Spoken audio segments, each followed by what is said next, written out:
Bueno, bienvenidos a todos. Esta es una actualización de un tema altamente frecuente y muy controversial en algunos aspectos, que es el tromboembolismo de pulmón. Un tema muy importante para la formación de todos ustedes en el pregrado y evidentemente un tema muy importante y de frecuente consulta para los pacientes. Aquí vamos a tener una actualización en tres partes. En la primera veremos características del tromboembolismo de pulmón, sobre todo relacionadas al diagnóstico. En la segunda parte hablaremos de la propuesta terapéutica. Y en la tercera parte haremos algunas reflexiones, destacaré algunas características de los nuevos anticoagulantes.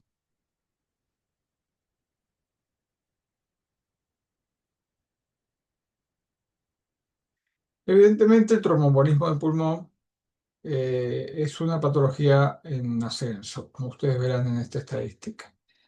La incidencia anual reportada en países del primer mundo se ha incrementado francamente en las últimas décadas.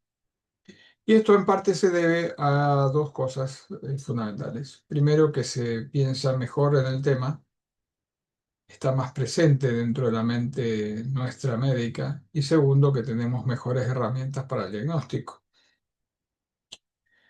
Por otra parte, también pueden ver a la derecha cómo la mortalidad por tromboembolismo de pulmón ha descendido en la mayoría de los países. Y esto, por supuesto, es bueno, porque está hablando de que tenemos no solamente mejores herramientas diagnósticas, sino mejores herramientas de tratamiento. Los síntomas y signos del tromboembolismo son bastante inespecíficos. Yo mantengo esta estadística que, si bien no es nueva, pero en general refleja lo que suele suceder en la práctica clínica. La disnea es el síntoma más frecuente en el 50% de los pacientes, pero obviamente es un síntoma que puede corresponder a muchas otras enfermedades, o sea que no es específico. Le sigue el dolor pleurítico y después hay una serie de signos menores, como por ejemplo la tos, la fiebre, la hemoptisis, que se ve en un porcentaje bajo de pacientes, el síncope también en un porcentaje bajo de pacientes, y destaco el punto de los signos y de TBP, que si bien son altamente orientadoras, se ven en menos del 20%, 25% de los pacientes. Es decir, que el hecho de que no presente patología evidente en sus miembros inferiores no descarta para nada el diagnóstico de tromboembolismo de pulmón. Existen, como todos ustedes saben, factores de riesgo que podemos definir estadísticamente como factores de riesgo fuertes, como por ejemplo una hospitalización por insuficiencia cardíaca o FA, como una fractura de pierna de alguna de miembros inferiores, o un reemplazo, una cirugía traumatológica mayor, reemplazo de cadera, rodilla, un infarto de miocardio en los meses anteriores. Hay factores de riesgo moderados, que son la mayoría: cirugías artroscópicas, transfusiones de sangre, catéteres endovenosos, terapia de reemplazo hormonal, en el periodo posparto, infecciones, como se vio en las infecciones por COVID, el cáncer, los accidentes cerebrovasculares, son factores de riesgo moderado, y hay otros que son más débiles. En realidad, para que un paciente tenga un tromboembolismo, tienen que darse las condiciones descritas ya hace muchos años por Bishop en la famosa triada que lleva su nombre. ¿Mm? Es decir, la estasis, la hipercoagulabilidad y la lesión endotelial. Algunos de estos factores, o la sumatoria de ellos, llevará a a la formación de trombos y la presentación clásica. Como acabamos de mencionar, básicamente el 50% de los pacientes que van a tener disnea, y el dolor pleurítico que se va a dar en el 40% de los pacientes como síntomas dominantes.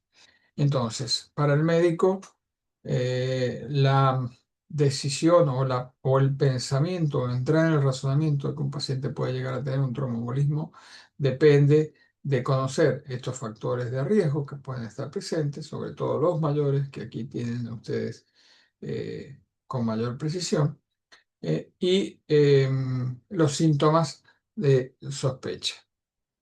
¿Qué pasa cuando un paciente tiene un tromboembolismo?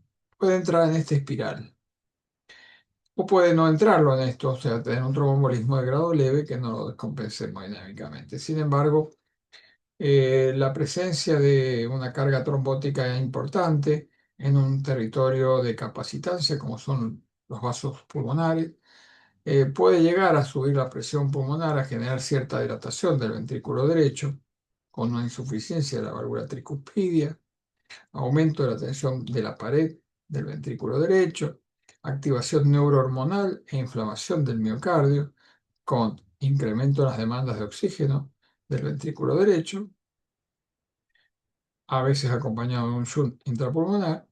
Esto generará ciertas condiciones de isquemia e hipoxia a nivel del ventrículo derecho que afectará su funcionamiento. Por lo tanto, se alterará el gasto cardíaco del ventrículo derecho, lo cual a su vez repercute sobre la precarga del ventrículo izquierdo, disminuyendo el gasto cardíaco. Al disminuir el gasto cardíaco, la presión sistémica baja, la perfusión coronaria se altera y la liberación de oxígeno al ventrículo derecho también. Y se generan las condiciones para un shock obstructivo y eventualmente la muerte del paciente. Hay un porcentaje de pacientes que debutan con un tromboembolismo pulmonar agudo, grave, y que no tratados a tiempo pueden generar muerte, o muerte súbita o muerte en las primeras horas del debut. O sea que el tromboembolismo de pulmón puede ser desde leve hasta muy grave, y esto es una cosa en la cual uno debe familiarizarse, así como los síntomas pueden aparecer en forma súbita y aguda y son más reconocibles por nosotros, o pueden ser más solapados y aparecer en varios días. Y esto es importante también destacar. Ahora, cuando hablamos de inestabilidad hemodinámica, nos referimos a estas características, a un paro cardíaco que lleva a la resucitación eh, con las maniobras de RCP, o un shock obstructivo manifestado por una presión sistólica menor a 90, o el requerimiento de vasopresores para mantener cierta presión por encima de 90, y las características de hipoperfusión de órganos, alteración de estado mental, piel fría, oliguria o anuria, incremento de los niveles de lactato. Y o hipotensión persistente, menos de 90 milímetros de mercurio, o de sistólica, o una caída por encima de la mayor a 40 milímetros de mercurio de la habitual, persistente, ¿m? Y no causada por arritmia, hipovolemia o sepsis, o sea, por otras causas. Esto es muy importante tener en cuenta porque estas son las características que hacen que uno proceda de otra manera, como lo dice este cuadro. Si uno tiene la sospecha de que el paciente tiene un tromboembolismo y está inestable hemodinámicamente, el procedimiento de elección sería hacerle un ecocardiograma en la unidad coronaria o en la terapia o en la guardia y evaluar si tiene disfunción del ventrículo derecho. Si la disfunción del ventrículo derecho está presente y el paciente es trasladable, hay que hacer una angiotomografía. Pero si no, directamente hay que tratarlo porque se trata de un tromboembolismo o la sospecha de un tromboembolismo de alto riesgo. Si el paciente no tiene disfunción del ventrículo derecho, buscaremos otras causas de shock. Y si el paciente está trasladable y se puede hacer una angiotomografía, veremos y definiremos si es positivo o si es negativo. Destaco esto, la angiotomografía tiene un rol preponderante en pacientes que tienen lesiones, altas cargas trombóticas, con lesiones de vasos grandes, y su rol eh, cobra menor preponderancia cuando se trata de tromboembolismos menores de vasos pequeños. En esta circunstancia uno debería tener cierta obstrucción en vaso grande, con lo cual el procedimiento es diagnóstico. ¿No? Y rápidamente la mente del médico tiene que salvar al paciente, y salvar al paciente implica una trombolisis sistémica. Pacientes que tienen descompensación hemodinámica, cuyos beneficios superan a los riesgos, riesgo de sangrado, los pacientes deben ser tratados con trombolisis sistémica. Ya voy a referirme más adelante hacia la nueva clasificación, pero básicamente estos son los pacientes más graves en los cuales la trombolisis reduce la mortalidad. Y este es el esquema con RTPA más aceptado, 100 miligramos de infusión durante 2 horas.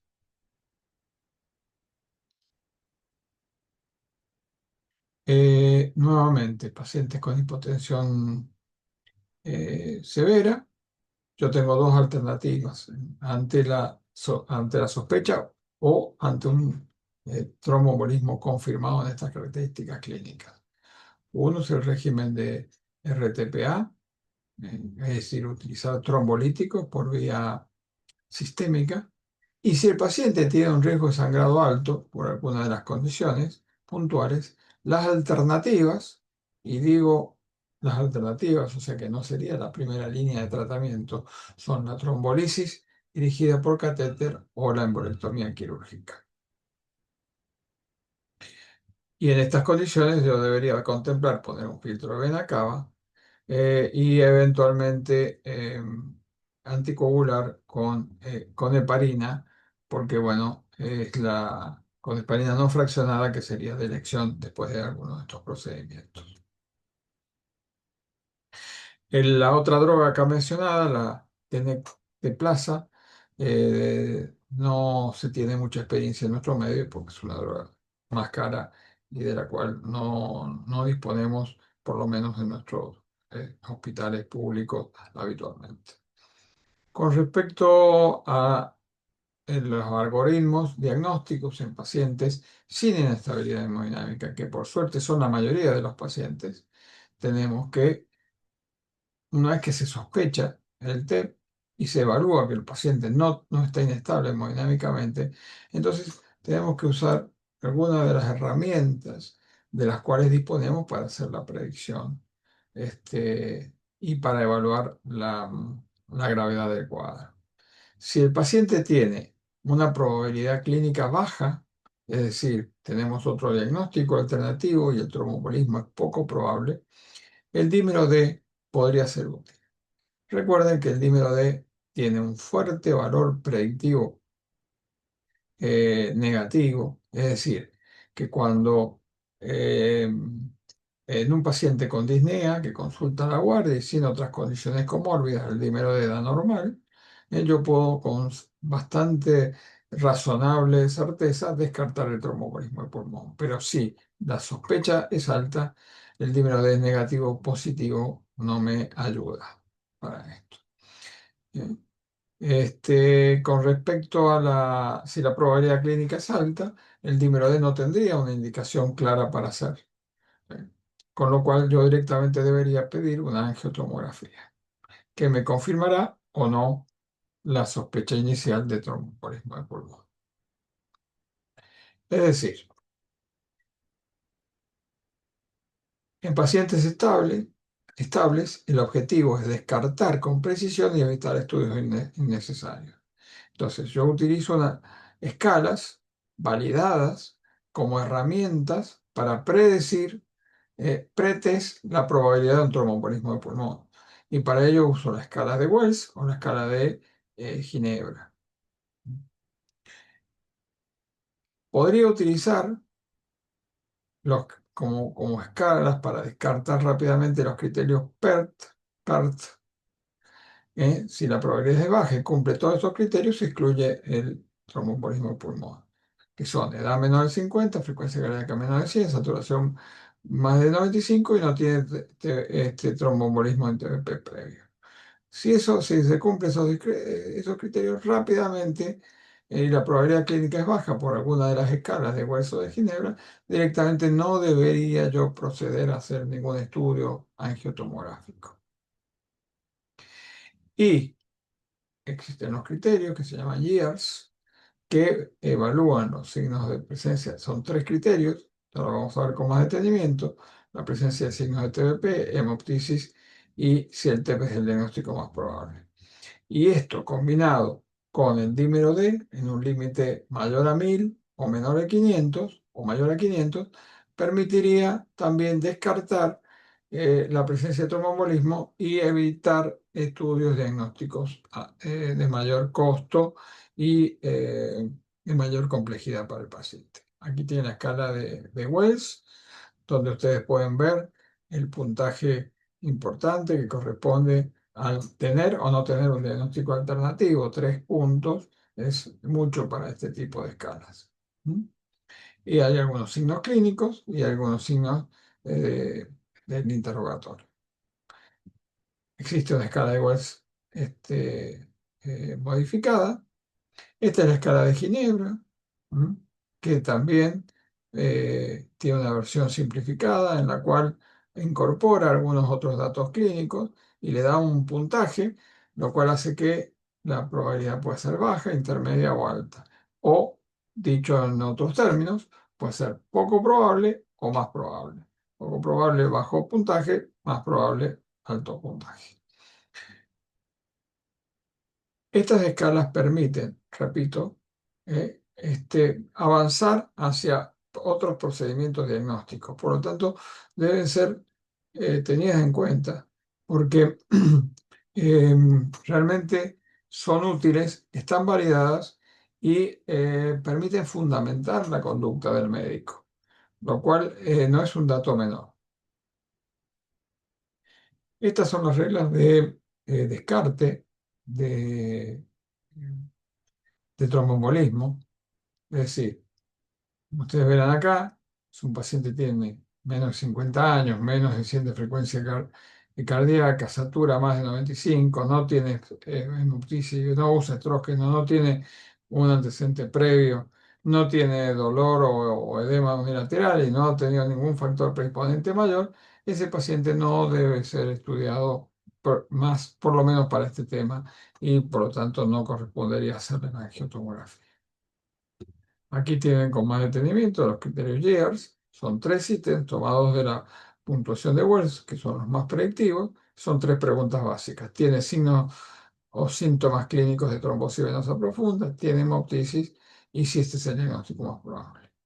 Si ninguna de estas 3 preguntas son positivas, o sea, 0 YEARS, se utiliza un umbral de dímero de alto de 1000. Sí, porque el dímero D, como ustedes saben, puede ser modificado por otras condiciones clínicas, por ejemplo, una infección. Entonces, 0 years y dímero D menos a 1000, no haría falta hacer estudio. Ahora, si tiene uno de estos criterios, de estos 3, uno, por lo menos uno, el umbral de dímero D es de 500. Es decir, uno positivo para years y un dímero D mayor a 500, sospecha de TEP. Y si es menor a 500, directamente se considera excluido del TEP. ¿Mm?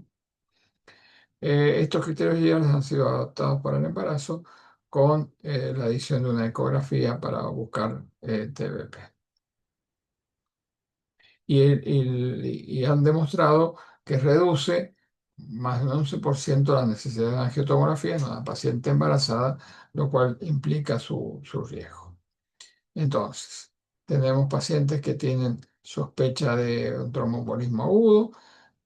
Nos basamos en las escalas referidas para la probabilidad clínica y podemos evaluar si el paciente tiene una probabilidad clínica baja, más o menos un 15%, una probabilidad clínica intermedia entre 15 al 50%, o una probabilidad clínica alta, más del 50%, de tener un tromboembolismo de pulmón.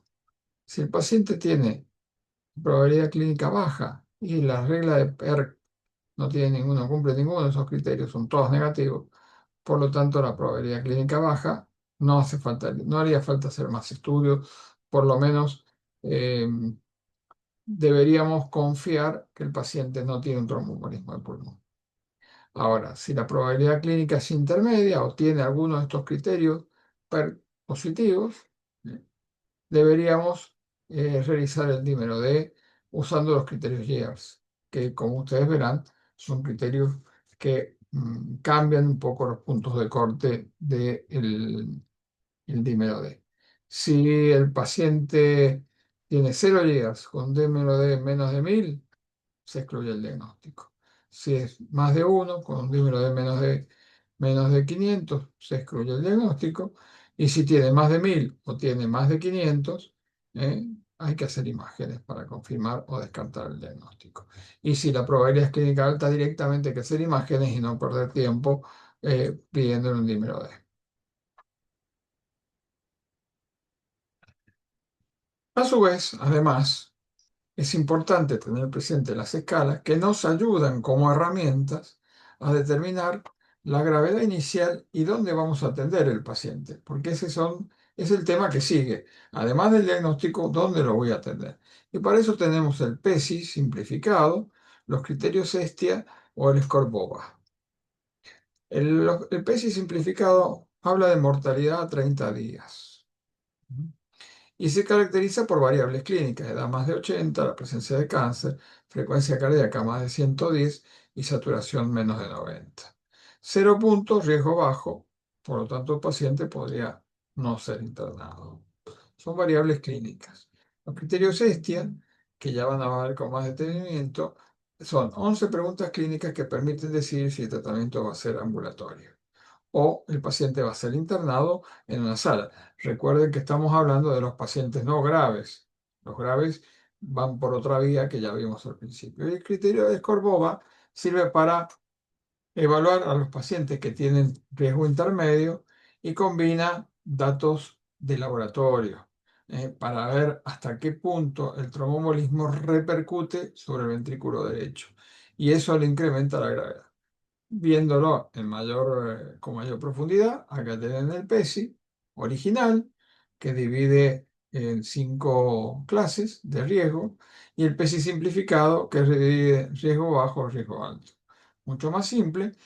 Esto se puede encontrar en los calculadores, no hace falta tener presente, eh, eh, tenerlo en mente, pero sí es saber que se tiene que utilizar, porque son herramientas que tienen que ver con el pronóstico y dónde yo voy a atender al paciente. Acá tienen los criterios ESTIA, que son criterios donde uno debería ir contestando todas estas preguntas. Si la respuesta a cualquiera de estas preguntas es sí, el paciente no puede ni debe ser tratado ambulatoriamente. Esa es la importancia de este tipo de criterios. Y el BOBA score incorpora, además de la presión sistólica, la troponina, la disfunción del ventrículo derecho por eco o angiotomografía y la frecuencia cardíaca. Entonces, en pacientes que tienen un riesgo intermedio, que uno tiene duda, la presencia de un BOBA bajo nos habla de que el paciente mm, tiene menos riesgo y por lo tanto el tratamiento sería distinto e inclusive la necesidad de internación sería distinta. El BOBA divide en estadio 1, etapa 1 o estadio 1, etapa 2 y etapa 3, según el porcentaje de riesgo que pueda tener. Bueno, recalco esto porque es, a pesar de que pasa el tiempo, uno de los motivos de discusión más frecuentes y realmente hay muchas personas que lo piden de más y hay muchas personas que lo piden de menos. El dímero D tiene una sensibilidad alta, pero es poco específico. Por lo tanto, el valor de la importancia es el valor predictivo negativo, pero para pacientes con baja probabilidad clínica.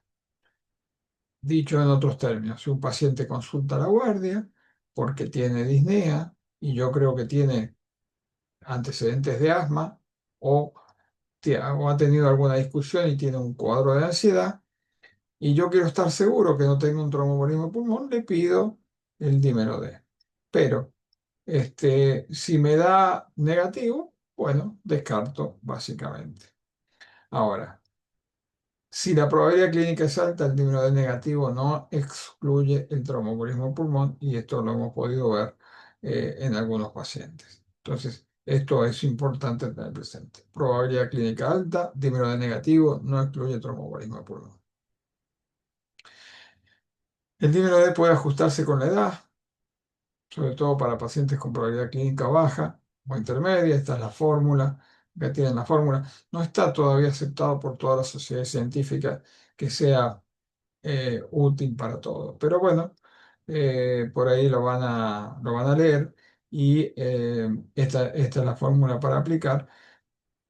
Tiene utilidad sobre todo en personas mayores de 50 años. En personas jóvenes no tendría utilidad hacer el calculito del dímero de edad por 10. Finalmente, les voy a introducir en esta nueva clasificación que se ha presentado este año, la clasificación de tromboembolismo de pulmón agudo, clasificación que viene a modificar la antigua que hablaba de pacientes con bajo riesgo, riesgo intermedio y alto riesgo. Esta clasificación le pone una letra al riesgo, A, B, C, D, E y E. ¿Mm? Y a su vez le pone algunas subclasificaciones a algunas de estas letras. Noten ustedes que la es el subclínico, incidental, asintomático prácticamente. El B es el sintomático, pero con scores de severidad grave, leves, muy leves, un PSI casi 1,2, un simplificado C, 0, este a 0.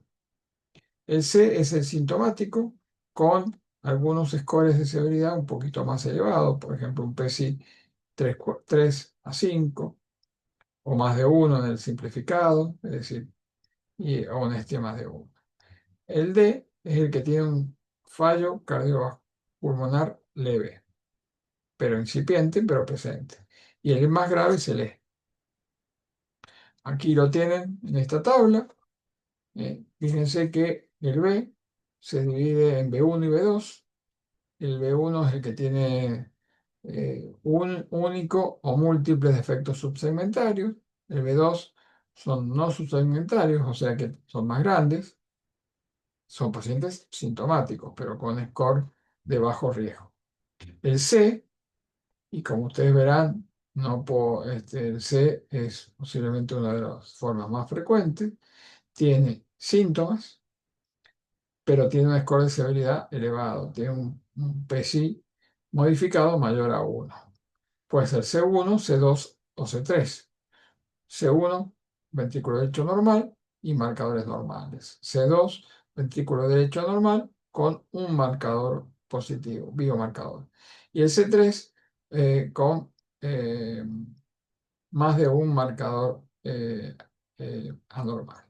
Y además agregan un fallo o agregan afectación respiratoria medida por una PO2 menor al 90 o saturación de oxígeno menor al 90%, frecuencia respiratoria mayor a 30, necesidad de oxígeno suplementario. El D tiene falla cardiopulmonar incipiente. Tenemos el D1 que tiene hipotensión transitoria y el D2 que tiene shock normotensivo.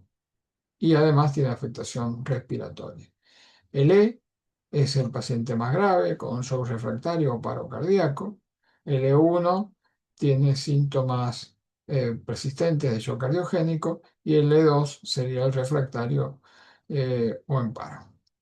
Y además, por supuesto, tienen insuficiencia respiratoria hipoxémica con fallos respiratorios. O sea que vamos de menor riesgo a mayor riesgo de acuerdo a estas nuevas escalas de severidad. En la siguiente clase verán lo que es el tratamiento basado en esta nueva clasificación. Que trata de simplificar un poco la idea con respecto al tromboembolismo de pulmón y básicamente creo que se dirige a tener una aplicación práctica y a orientarnos más rápidamente sobre qué hacer con cada uno de los pacientes porque define distintas situaciones clínicas. Muchas gracias.